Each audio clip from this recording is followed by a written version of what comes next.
Hello good morning दोस्तों। Welcome back to no good वे।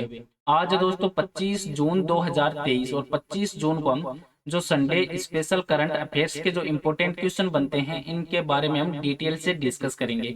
और आज के वीडियो की आपको पीडीएफ चाहिए तो आप हमारे जो टेलीग्राम ग्रुप है वहां से वीडियो की पीडीएफ है वो प्राप्त कर सकते हैं। और लास्ट में आपको एक क्वेश्चन भी दिया जाएगा जिसका आंसर है वो आपको कमेंट बॉक्स में लिखना है। तो चलिए दोस्तों स्टार्ट करते हैं क्वेश्चन नंबर 1 से।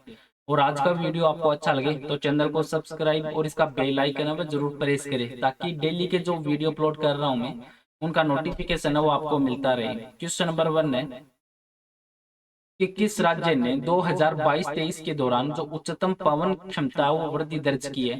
तो इस क्वेश्चन का राइट आंसर है ऑप्शन नंबर सी है, राजस्थान राज्य के द्वारा दर्ज वो की गई है। जो नवीन और नवीनीकरण ऊर्जा मंत्रालय है इन्होंने विश्वव्यापी समारोह में जो वैश्विक पवन दिवस है इसके रूप में यह शामिल हुआ था। और विश्व जो पवन दिवस है ये 15 जून को मनाया जाता है।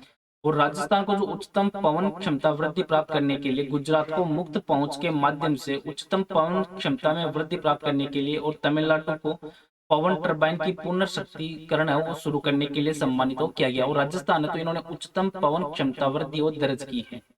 अब राजस्थान राज्य है तो राजस्थान राज्य से संबंधित जो इंपॉर्टेंट बिंदु बनते हैं उन पर एक नजर डाल लेते हैं कि भारत की जो पहली व्यवहार प्रयोगशाला है ये जयपुर में स्थापित है वो की जाएगी। और राजस्थान अंधता नियंत्रण पॉलिसी लागू करने वाला देश का पहला राज्य वो बन चुका है।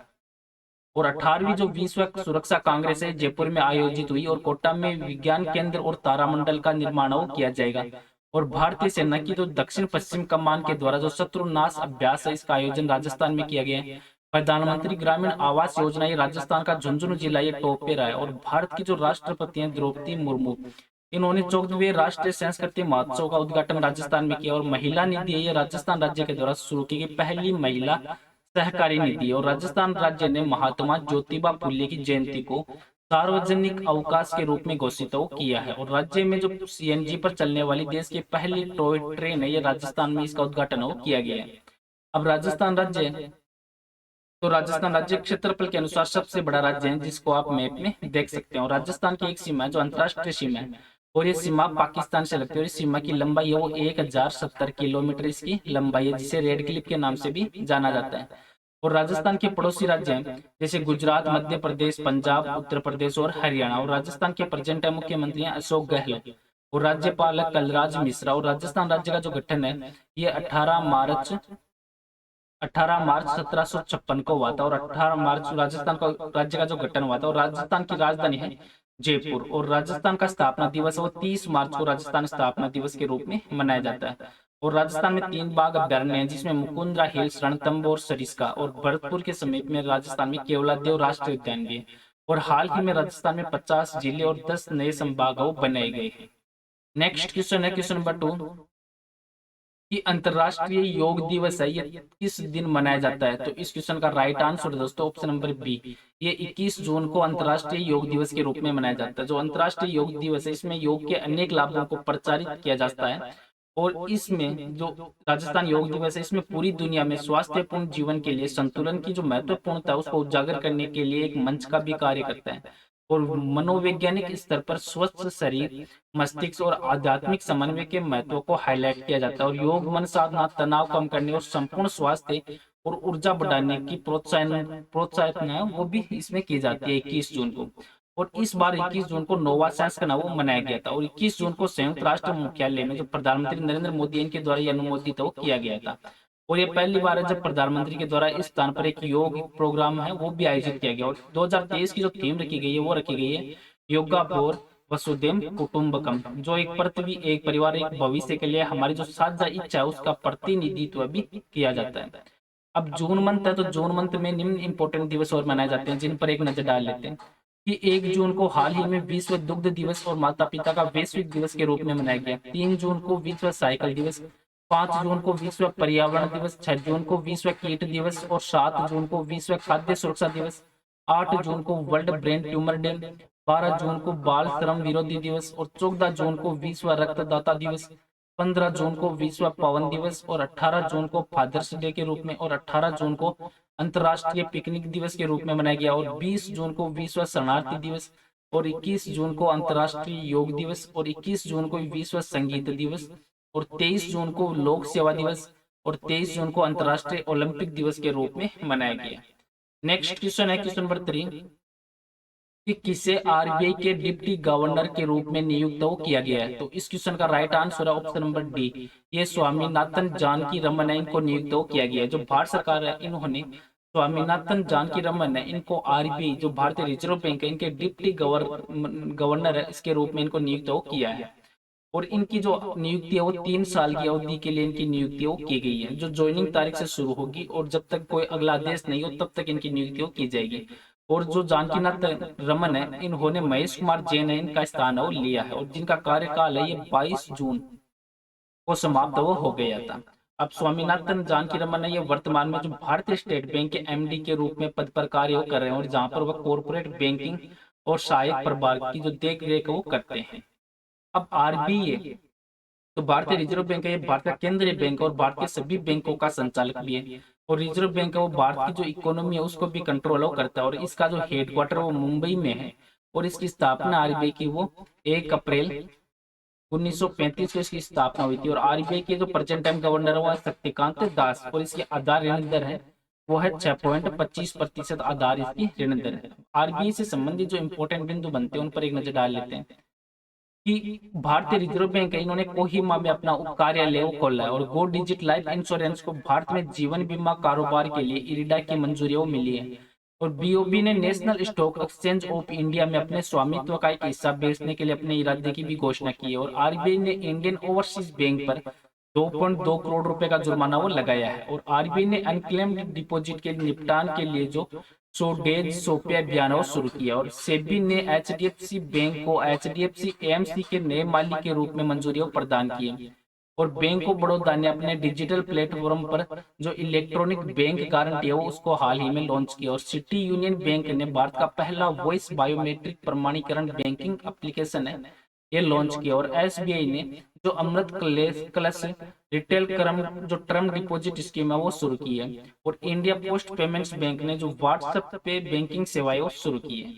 नेक्स्ट क्वेश्चन है क्वेश्चन नंबर 4 कि किस लेखक की पुस्तक ने ऐतिहासिक जीवनी 2023 के लिए जो एलिजाबेथ लॉन्गफोर्ड पुरस्कार वो जीता है। तो इस क्वेश्चन का राइट आंसर दोस्तों ऑप्शन नंबर ए, ये रामचंद्र गुहा है, इनके द्वारा ये पुरस्कार वो जीता गया। जो इतिहासकार और लेखक है रामचंद्र गुहा, इनकी जो पुस्तक है rebels against the Raj western fighters for India's freedom, इन्होंने ऐतिहासिक जीवनी 2023 के लिए जो एलिजाबेथ लॉन्गफोर्ड पुरस्कार वो जीता। और गुहा को जो 5,000 पाउंड जो लगभग 5 लाख रुपए भारतीय मुद्रा में, इसमें एलिजाबेथ लॉन्गफोर्ड के सहस्मरण की जो बाउंड कॉपी के साथ इसमें सम्मानित किया जाएगा। अब जो ये पुरस्कार है इसकी स्थापना है एलिजाबेथ लॉन्गफोर्ड ये 2003 में जो फ्लोरा फ्रेजर और पीटर सोरोस है इन्होंने ब्रिटिश इतिहासकार एलिजाबेथ लॉन्गफोर्ड की याद में इस पुरस्कार की स्थापना की थी 2003 में। अब हाल ही में कौन सी पुस्तक है वो किसके द्वारा लिखी गई है या लॉन्च की गई है उन पर भी एक नजर डाल लेते हैं कि शशि शेखर वेम्पति के द्वारा लिखित जो कलेक्टिव स्पिरिट कंक्रीट एक्शन नामक पुस्तक का विमोचन हाल ही में किया गया। और ब्रिटिश इतिहासकार मेघनाथ देसाई है, इन्होंने the poverty of political economics नामक पुस्तक है वो हाल ही में लॉन्च की है। और सी रंगराजन के द्वारा forks in the road my days at RBI and beyond नामक की पुस्तक वो लॉन्च की गई। और जेपी नड्डा ने Modi shaping a global order in flux नामक की पुस्तक वो लॉन्च की। और लेखिका मानसी गुलाटी ने अपनी पुस्तक मिरेकल ऑफ फेस योगा का हाल ही में विमोचन किया। और शेन वॉटसन के द्वारा लिखी गई नई पुस्तक है विनिंग द इनर बैटल। और मिशेल ओबामा के द्वारा the light we carry overcoming in uncertain जो टाइम्स नामक की पुस्तक। और ब्रिटिश इतिहासकार साइमन सेबाग के द्वारा लिखी गई the world a family history नामक की पुस्तक।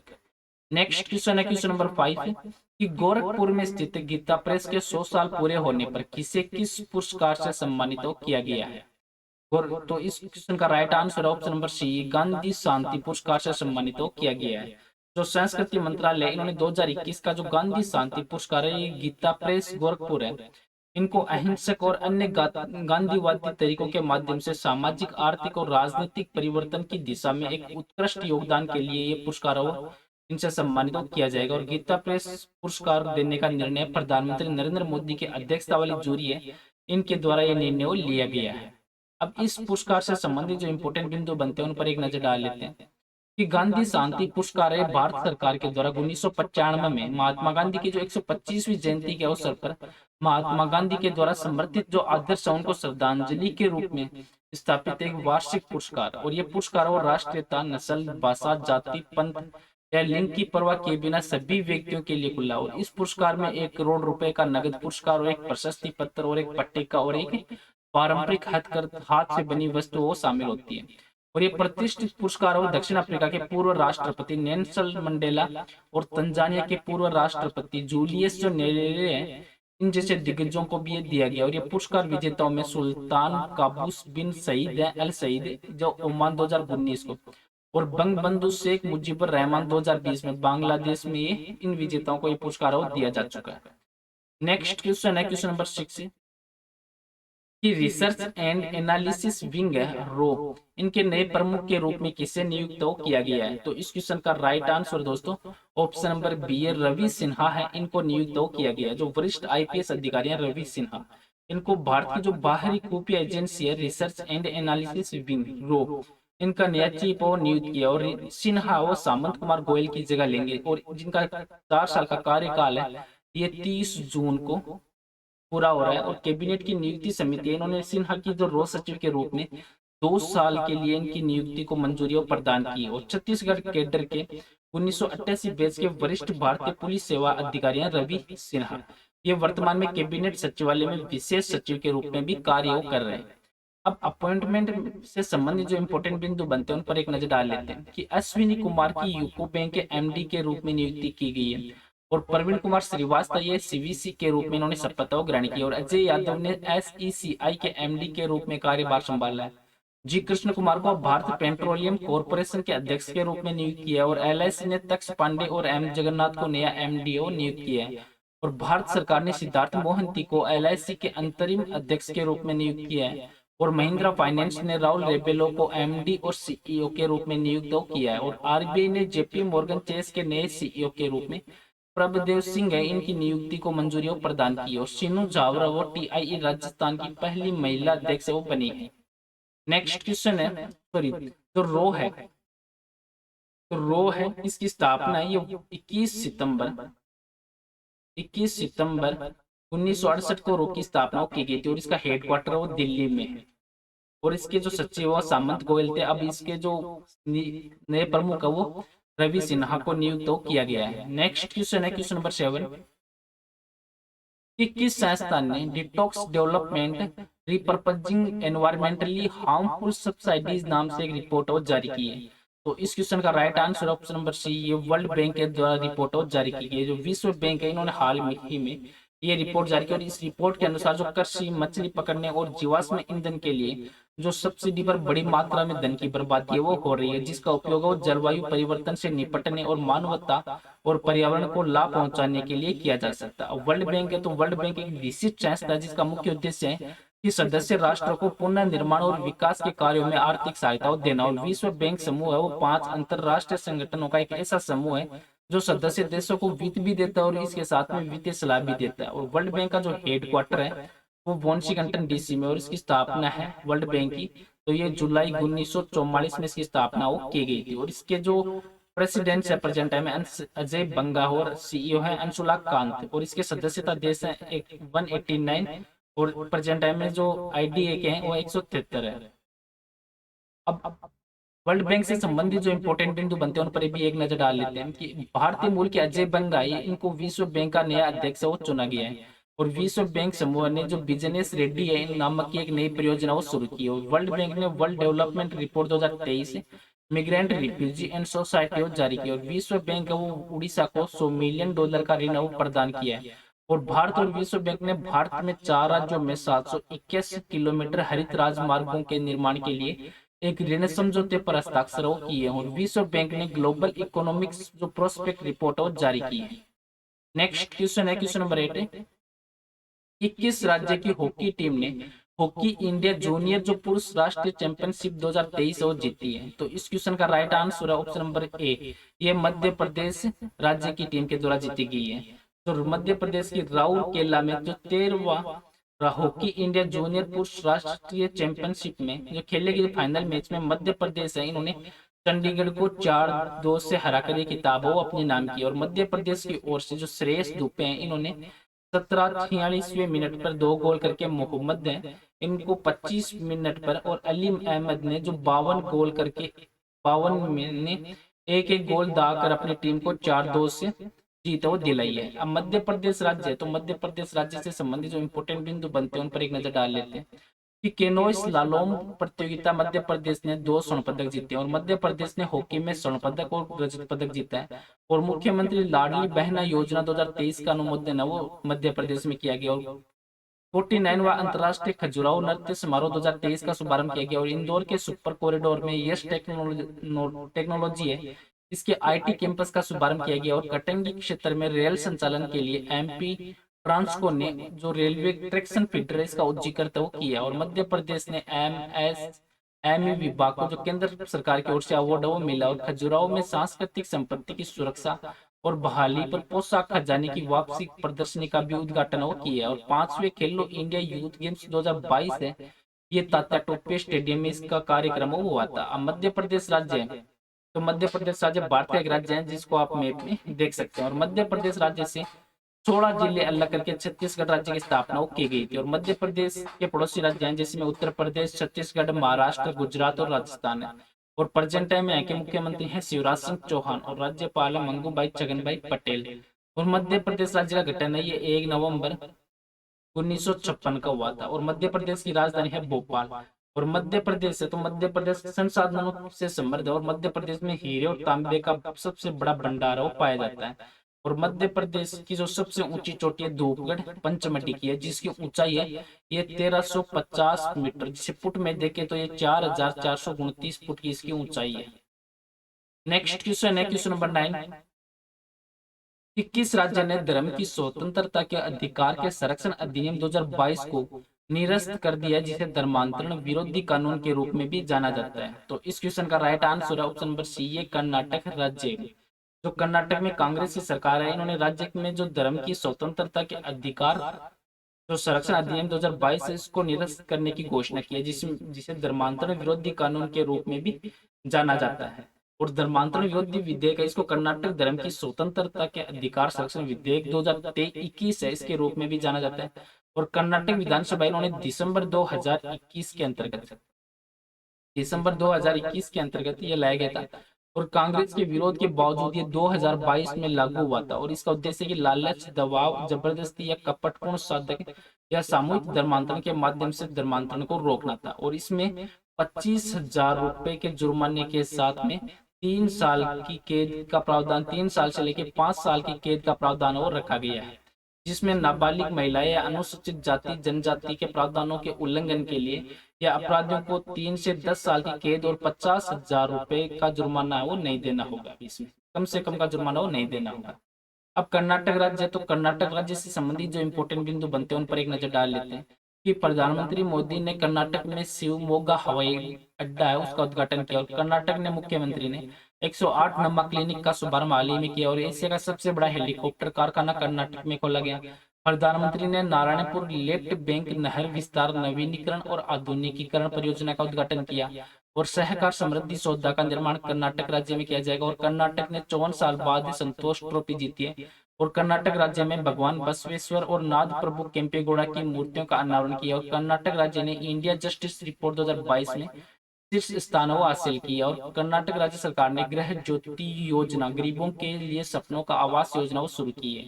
अब कर्नाटक राज्य, तो कर्नाटक राज्य भारत का दक्षिण भारत में स्थित एक राज्य है जिसको आप मैप में देख सकते हैं।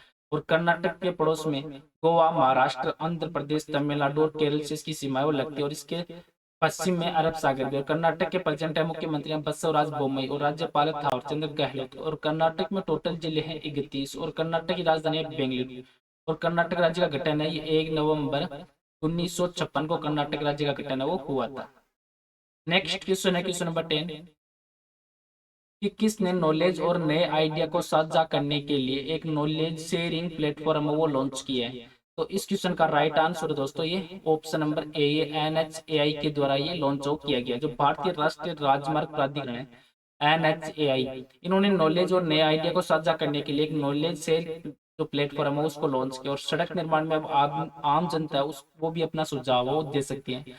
और NHAI है उसकी ये इस वेबसाइट पर उन लोगों के लिए महत्वपूर्ण है जो सड़क डिजाइन, निर्माण, सड़क सुरक्षा या पर्यावरण स्थिरता से संबंधित क्षेत्रों से विषय से जुड़े होने वाले अपने ज्ञान और जानकारी को साझा वो कर सकते हैं। और ये प्लेटफॉर्म वो विश्व भर से अच्छे आइडिया को साझा करने के लिए प्रोत्साहित वो प्रदान वो करेगा। अब इससे संबंधित जो इंपॉर्टेंट बिंदु बनते हैं उन पर एक नजर डाल लेते हैं कि भारतीय राष्ट्रीय राजमार्ग प्राधिकरण है उसका गठन है। ये भारतीय राष्ट्रीय राजमार्ग अधिनियम 1988 के तहत राष्ट्रीय राजमार्गों के विकास, अनुरक्षण और प्रबंधन को ध्यान में रखते हुए किया गया। और भारतीय राष्ट्रीय राजमार्ग प्राधिकरण को अन्य छोटी परियोजनाओं के सहित जो राष्ट्रीय राजमार्ग विकास परियोजना है इसका कार्य सौंपा गया है, जिसमें 50,339 किलोमीटर राष्ट्रीय राजमार्गों का विकास और अनुरक्षण और प्रबंधन है वो इसमें शामिल है। और राष्ट्रीय राजमार्ग विकास परियोजना है ये भारत के प्रमुख राजमार्गों को उच्च स्तर पर उन्नत और पुनर्व्यवस्थित और चौड़ा करने की एक परियोजना है। और ये इस परियोजना की तो वर्ष 1988 में शुरुआत की गई थी। और आज का नेक्स्ट और लास्ट क्वेश्चन है जिसका आंसर है वो आपको कमेंट बॉक्स में लिखना है कि भारतीय सेना वो किस देश में एक्सरसाइज खान क्वेस्ट 2023 है इसमें भाग ले रही है। तो इस क्वेश्चन का राइट आंसर है वो आपको कमेंट बॉक्स में लिखना है।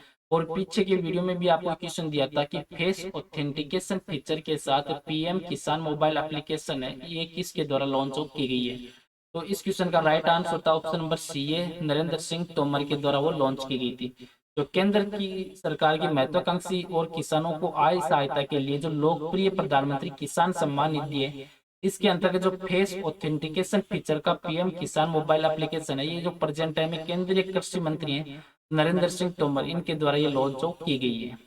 अब इस एप्लीकेशन के माध्यम से किसान और दूर दराज घर बैठे आसानी से बिना किसी OTP या फिंगरप्रिंट से अपना फेस स्कैन करके अपनी KYC वो पूरा कर सकता है। चलो दोस्तों आज का वीडियो मैं यहीं पे समाप्त करता हूँ। वीडियो आपको अच्छा लगे तो चैनल को सब्सक्राइब और शेयर जरूर करें। Thank you all of you.